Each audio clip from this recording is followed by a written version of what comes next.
Continuons, nous allons parler maintenant de la propriété align self. Ici, ce qu'on va faire, c'est qu'on va supprimer, hop, ceci.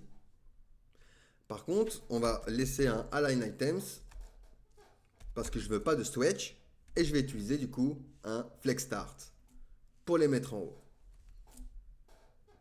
Ensuite, nous allons nous diriger vers les enfants. La propriété align self contrôle l'alignement d'un enfant dans la direction transversale en remplaçant éventuellement une valeur align items du parent. Elle va fonctionner de manière similaire à align self en CSS. Donc ici, je vais rajouter une virgule et utiliser du coup align self. Et je vais pouvoir donc lui appliquer une valeur, comme par exemple flex end. Et mon premier élément est venu se placer en bas.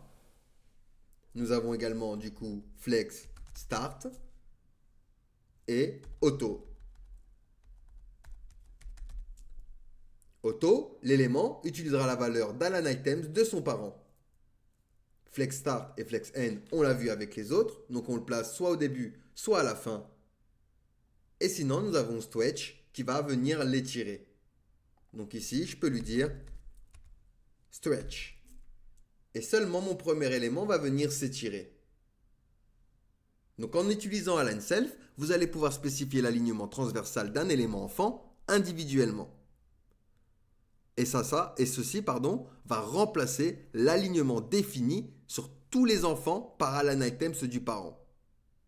Ça permet un contrôle précis sur l'alignement d'un élément enfant à l'intérieur de leur contenu. Et vous allez pouvoir du coup aligner chaque enfant selon votre guise. N'hésitez pas à me poser des questions si vous en avez, sinon on va pouvoir passer du coup à la suite.